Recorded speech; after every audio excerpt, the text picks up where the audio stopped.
Good morning, dear students. Welcome back to the online classes of Career Academy School, बीनवा।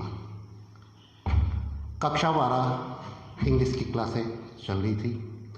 Last class में हमने invitation का formal वाला part complete किया था कि इनविटेशन रिप्लाई में फॉर्मल रिप्लाई किस प्रकार से दिया जाता है विथ एग्जाम्पल मैंने आपको लास्ट क्लास में समझा दिया था। आज अपना टॉपिक रहेगा इनफॉर्मल रिप्लाई। आज अपना टॉपिक रहेगा इनफॉर्मल रिप्लाई कि इनविटेशन में जो इनफॉर्मल रिप्लाई हम देंगे वो किस प्रकार से रहेगा। तो सबसे पहले तो आपको ये बता दूं कि इनविटेशन का इनफॉर्मल रिप्लाई क्या होता है। तो डेफिनेशन देखें कि informal invitation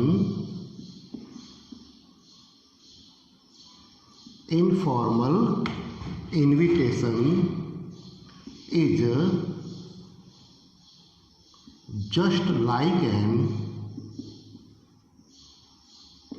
just like an informal letter। जिस प्रकार से इनफॉर्मल लेटर लिखा जाता है ठीक उसी प्रकार से इनविटेशन का इनफॉर्मल रिप्लाई भी लिखा जाएगा। आपने लास्ट क्लासों में पढ़ा है, जूनियर क्लासों में 10th क्लास में अंदर आपने पढ़ा होगा कि इनफॉर्मल लेटर किस प्रकार से लिखा जाता है। ठीक उसी तरीके से, ठीक उसी मेथड से हमें इस इनफॉर्मल रिप्लाई को भी लिखना है। तो सबसे पहले हम देखेंगे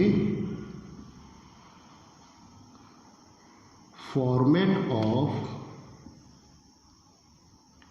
इनफॉर्मल रिप्लाई कि इनफॉर्मल रिप्लाई का फॉर्मेट क्या रहेगा। फर्स्ट ऑफ ऑल सबसे पहला काम आपको क्या करना है कि ड्रॉ ए बॉक्स। आपको बॉक्स बनाना है, ठीक है। रेक्टेंगल टाइप में आपको एक बॉक्स बनाना है इस प्रकार से। अब बॉक्स बनाने के बाद बॉक्स में क्या क्या लिखा जाएगा, ठीक है। इन बॉक्स में हम क्या क्या लिखेंगे।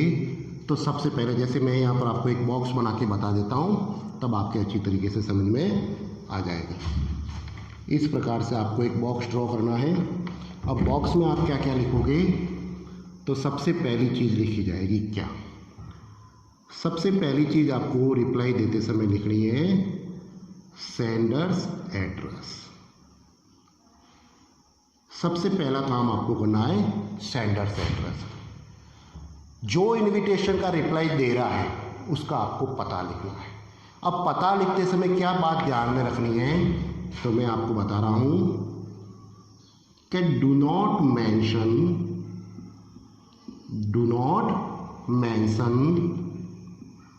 The name of sender in address. कि जब आप एड्रेस राइट करोगे, एड्रेस लिखोगे तो एड्रेस के अंदर जो इनविटेशन का रिप्लाई दे रहा है उसका नाम नहीं लिखना है, सिर्फ एड्रेस ही लिखना है। एड्रेस लिखने के बाद सेकंड चीज आ जाएगी अपने डेट। सेकंड चीज लगानी है तो डेट आपको मैंने लास्ट टाइम भी बताया हुआ है कि डेट आपको लगानी है MMDDYY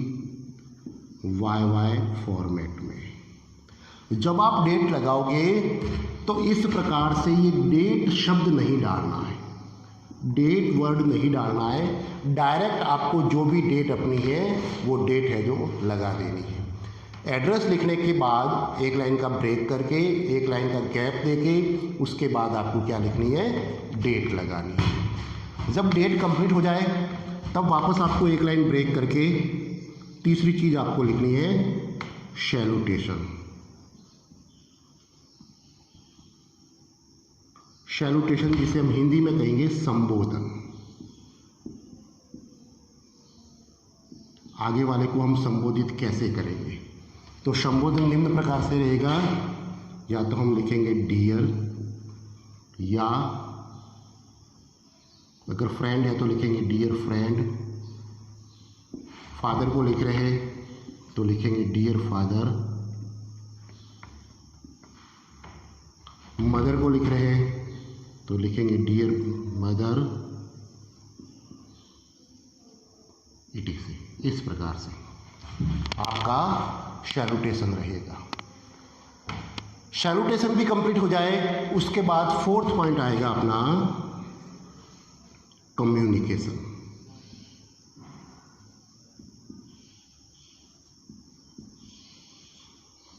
जो रिप्लाई का मेन पार्ट रहेगा, जिसे हम हिंदी में कहते हैं संवाद। रिप्लाई का मेन पार्ट, यहाँ पर इनफॉर्मल रिप्लाई के अंदर कम्युनिकेशन अपने दो प्रकार से बनेंगे। क्यों? क्योंकि अपने पास टू टाइप्स है, एक्सेप्ट वाला और डिक्लाइन वाला। तो एक एक करके मैं बता रहा हूँ कि सबसे पहले अगर आप इनविटेशन को एक्सेप्ट करते हो तो क्या क्या चीज़ें लिखी जाएगी। तो सबसे पहली चीज़ आ जाएगी वही जैसे एक फॉर्मल में था कि thanks with complete description, complete description of a function. Function नहीं होगा तो होगा सेरेमनी। तो सेरेमनी का कंप्लीट डिस्क्रिप्शन देना है। सेरेमनी भी नहीं है तो कोई पार्टी होगी तो उस पार्टी का कंप्लीट डिस्क्रिप्शन देना है आदि। अब डिस्क्रिप्शन में थैंक्स के साथ जैसे उसका वेन्यू आ जाएगा, टाइम आ जाएगा, डेट आ जाएगी कि भाई ये फंक्शन वगैरह कब है, कहाँ है, कौन सी तारीख को है, वो टोटल डिस्क्रिप्शन में अपने आएगा। तो वो आपको उसको थैंक्स, धन्यवाद देते हुए देना है। सेकंड चीज़ एक्सेप्ट वाला बता रहा हूँ। अब जब आप एक्सेप्ट करोगे, जब आप इनविटेशन को एक्सेप्ट करोगे तो आपको ग्रेट प्लीजर के साथ, किसके साथ? ग्रेट प्लीजर के साथ एक्सेप्ट करना है। एक्सेप्ट किसके साथ करना है? विथ ग्रेट प्लीजर के साथ। जैसे फॉर्मल इनविटेशन में ग्रेट प्लीजर वाली लाइन मैंने बताई थी, वैसी की वैसी लाइन इसमें भी रहेगी, पर चेंजेस कहाँ होगा वो आप समझने की कोशिश करना। जैसे मैं इस लाइन को लिख रहा हूँ कि I/we have the great pleasure for accepting the invitation। ये लाइन आप उस समय जोड़ोगे थैंक्स वाले मैटर के बाद में, जब आप इनविटेशन को एक्सेप्ट कर रहे हो। अब फॉर्मल में आई और वी की जगह मैंने ही और शी लिखा था। फॉर्मल में आई और वी की जगह मैंने ही और शी लिखा था। तो ये मैं आपको समझा देता हूँ कि फॉर्मल इनविटेशन के रिप्लाई में use third person pronoun, and informal reply देते समय आपको फर्स्ट और सेकंड पर्सन प्रोनाउन का यूज करना है। इसलिए मैंने आपको यहाँ पर आई और वी करके बताया, क्योंकि आई और वी दोनों कौन से प्रोनाउन है? It is first person pronoun. तो जब आप एक्सेप्ट का वो सॉल्व करने जाओगे तो थैंक्स विथ कंप्लीट डिस्क्रिप्शन के बाद आपको ये लाइन लिखनी है। सपोज, ऊपर वाला मिटा के लिख रहा हूँ, सपोज समझना इसके बाद क्या, डिक्लाइन वाला बता रहा हूँ कि अगर आपको डिक्लाइन करना पड़े, अगर आपको डिक्लाइन करना पड़े, ये तो हो गया आपके एक्सेप्ट का, ये किसका? एक्सेप्ट का। अगर आपको डिक्लाइन करना पड़े तो क्या करें? इनविटेशन को डिक्लाइन करना है। तो पहला पॉइंट थैंक्स वाला एक्सेप्ट में भी आएगा और पहला पॉइंट थैंक्स वाला डिक्लाइन में भी आएगा कि thanks with complete description, complete description of a function,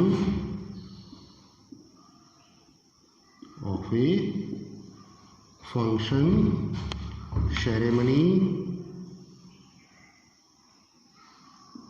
party etcetera. ये चीज़ डिक्लाइन में भी सेम रहेगी और एक्सेप्ट वाले भाग में भी सेम रहेगी। अब सेकेंड चीज आ जाएगी अपने इसमें कि एक्सप्रेस रिग्रेट, एक्सप्रेस रिग्रेट, दुख जताना है। क्या जताना है? दुख जताते हुए और and give your reason, give your reason for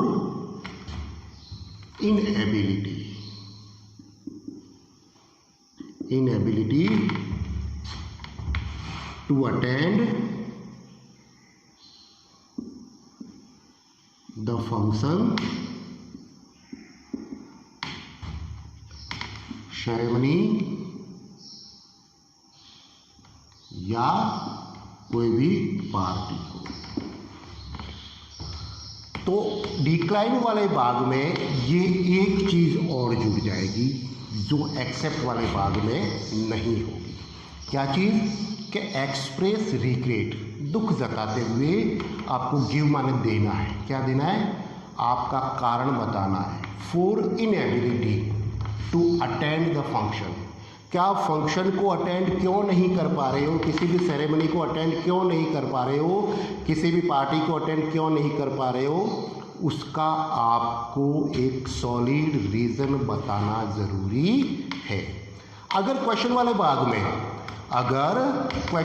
भाग में रीज़न दिया हुआ है, जैसे मैंने कल लास्ट क्लास में बताया था कि अगर क्वेश्चन वाले भाग में रीज़न दिया हुआ है तो आपको वही रीज़न आपके आंसर शीट में लिखना है, और अगर क्वेश्चन वाले भाग में रीज़न दिया हुआ नहीं है तो ऐसी सिचुएशन में आप मन से कोई भी रीज़न बना सकते हो। जब रीज़न कंप्लीट हो जाएगा, इसके बाद क्या करें? तीसरी चीज़ डिक्लाइन वाले भाग में, जैसे इसमें था जब हम डिक्लाइन करेंगे, ये चीज़ डिक्लाइन में अलग रहेगी, एक्सेप्ट में अलग रहेगी। एक्सेप्ट में क्या था कि एक्सेप्ट आपको विथ ग्रेट प्लीजर के साथ करना और ये लाइन लिखनी है। अब डिक्लाइन में आपको क्या देना है? गुड विशेष देनी है। क्या दोगे? गुड विशेष दोगे। गुड विशेष की लाइन किस प्रकार से लिखी जाएगी कि आई या we, I wish for every success, I wish every success, I wish every success for this function. For this function है तो फंक्शन, सेरेमनी या कोई भी पार्टी है तो पार्टी। ये लाइन आपको कारण बताने के बाद पैराग्राफ चेंज करते हुए डिक्लाइन वाली रिप्लाई में जोड़नी ज़रूरी है। तो हम पहुँचे फर्स्ट, सेकंड, थर्ड और फोर्थ। कम्युनिकेशन वाला पार्ट अपना इस प्रकार से रहेगा। कम्युनिकेशन हो गया, एक्सेप्ट में अलग से ये कम्युनिकेशन हो जाएगा, डिक्लाइन में ये 2 पॉइंट ज़्यादा हो जाएंगे। अब कम्युनिकेशन कंप्लीट होने के बाद हमें रिप्लाई को एंड करना है, रिप्लाई को एंड करना है। तो जैसे हम इनफॉर्मल लेटर को एंड करते थे, जैसे फादर को हमने लेटर लिखा तो हम लिखते थे your loving son your loving daughter. इसी प्रकार से इस रिप्लाई को भी आपको क्या करना है, एंड करना है।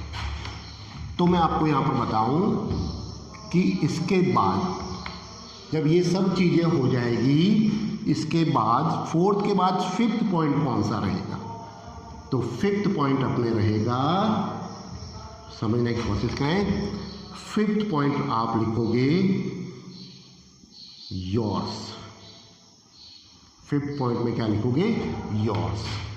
योर्स लिखने के बाद 6 नंबर पर आप लिखोगे अपना नाम अकॉर्डिंग टू द क्वेश्चन। अगर क्वेश्चन में अपना नाम जैसा है कि imagine that you are Rohan, तो आपको उस जगह रोहन लिखना पड़ेगा। अगर नाम नहीं है तो आप उस स्थिति में अपना भी नाम लिख सकते हैं। नेम हो जाएगा, मतलब नेम आपका लास्ट पॉइंट रहेगा। नेम लिखने के बाद बॉक्स को आप नीचे से वापस क्या कर दोगे, बंद कर दोगे। इस प्रकार से आपका इनफॉर्मल रिप्लाई लिखा जाता है। अब इनफॉर्मल रिप्लाई पर आधारित एक क्वेश्चन आज हम देखते हैं, एक्सरसाइज देखते हैं कि किस प्रकार से बोर्ड एग्जाम में क्वेश्चन पूछा जाएगा और कैसे इस फॉर्मेट की हेल्प से हम उसका आंसर देते हैं। तो मैं एक क्वेश्चन यहाँ पर लिख रहा हूँ, वही क्वेश्चन जो मैंने आपको कल वाली क्लास में बताया था, उसी क्वेश्चन को हम फॉर्मल से इनफॉर्मल में बदल देते हैं। कैसे, हाँ एक चीज़ और बता देता हूँ आपको, अभी बता, एक चीज़ और नोट कर लें, खास तौर से ये नोट ध्यान रखना कि जब आप आंसर दोगे तो नोट क्या रहेगा कि use first and second person pronoun in an informal reply. ये खास तौर से ध्यान देने वाली बात है। इनफॉर्मल रिप्लाई में आपको फर्स्ट और सेकंड पर्सन का प्रयोग करना है। फर्स्ट पर्सन हमारे लिए हम भेजने वाला है, जो रिप्लाई भेजने वाला है वो अपने लिए फर्स्ट या सेकंड पर्सन का फर्स्ट पर्सन का यूज करेगा। सिंगुलर तो आई बोलेगा और प्लूरल अगर है तो वी करेगा। आगे वाले के लिए यू या योर का यूज करेगा। तो ये दोनों फर्स्ट पर्सन प्रोनाउन और सेकंड पर्सन प्रोनाउन का आपको यूज करना है इनफॉर्मल रिप्लाई में। और फॉर्मल रिप्लाई में वो चीज़ किस पर चली जाती है, थर्ड पर्सन प्रोनाउन पर। अब हम देखते हैं एक एग्जाम्पल इनफॉर्मल रिप्लाई का, जिसमें मैं आपको एक्सेप्ट वाला भी बता रहा हूँ और डिक्लाइन वाला भी बता रहा हूँ। जैसे हमने कल प्रश्न लिया था वही प्रश्न रिपीट कर रहे हैं। प्रश्न है जैसे कि Mrs and Mr Arjun Tiwari, Mrs and Mr Arjun Tiwari have invited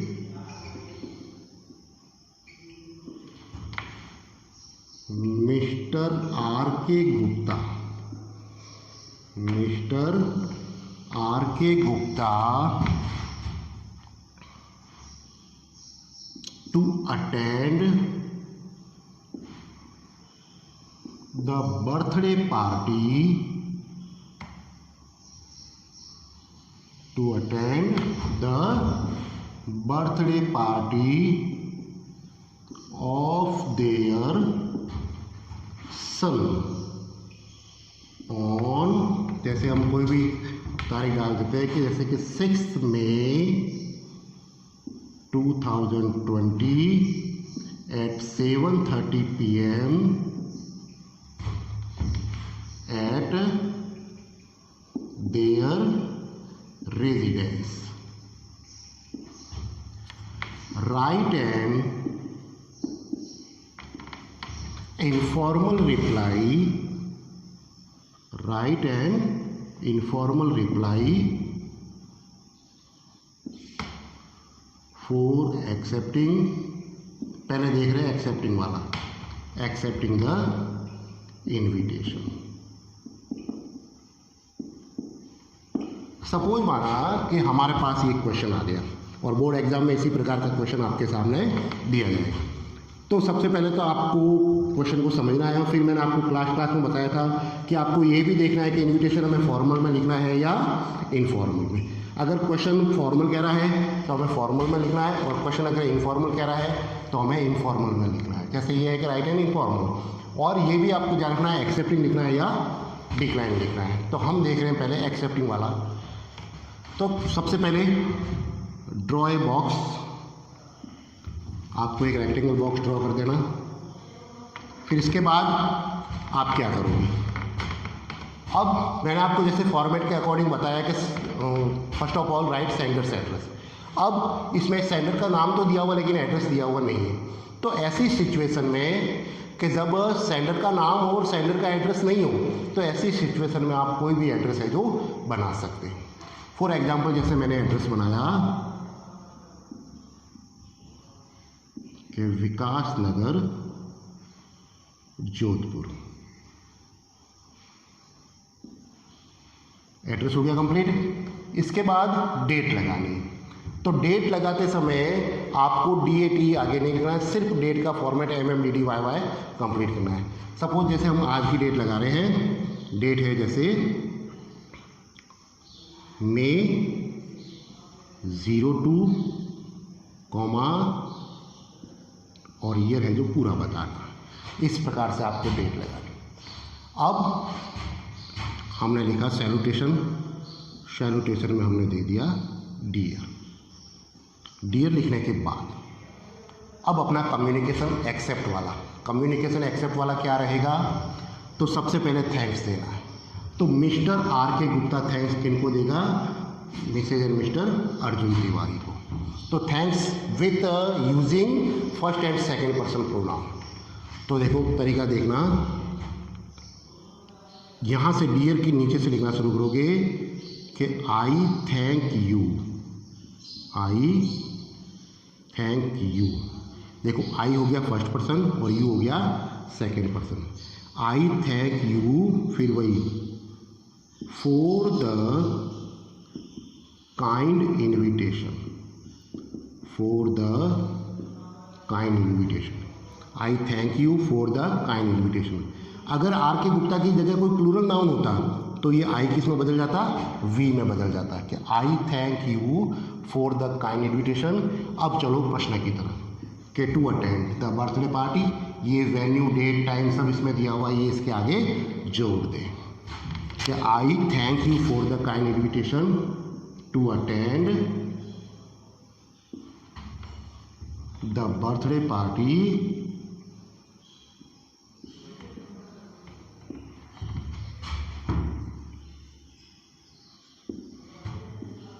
of, ये देयर है, it is third person pronoun, तो change into second person pronoun. Party of your हो जाएगा, ये ध्यान रखना।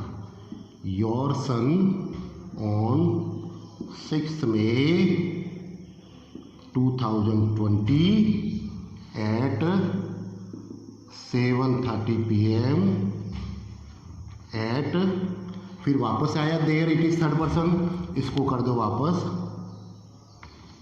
Second person, your residence.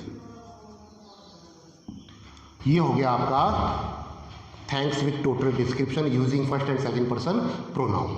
Next चीज, अब एक्सेप्ट कर रहे हैं तो मैंने आपको बताया एक्सेप्ट विथ ग्रेट प्लीजर। तो वो वाली लाइन क्या रहेगी कि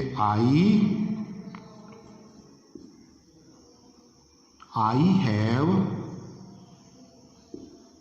the great pleasure, I have the great pleasure for accepting the invitation। बस ये हो जाने के बाद अब एंडिंग पॉइंट एक लाइन ब्रेक करते हुए आप लिख देना यहाँ पर योर्स और नाम लिख देना मिस्टर RK गुप्ता। इतना हो जाने के बाद बॉक्स नीचे से बंद हो जाए। इस प्रकार से आपको इनफॉर्मल रिप्लाई लिखना है बोर्ड एग्जाम में। ये हुआ एक्सेप्ट वाला भाग। अब कल की क्लास में हम देखेंगे कि इनफॉर्मल रिप्लाई के डिक्लाइन वाले भाग को कैसे लिखा जाता है।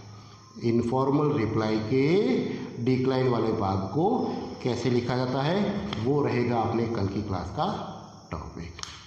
Thank you.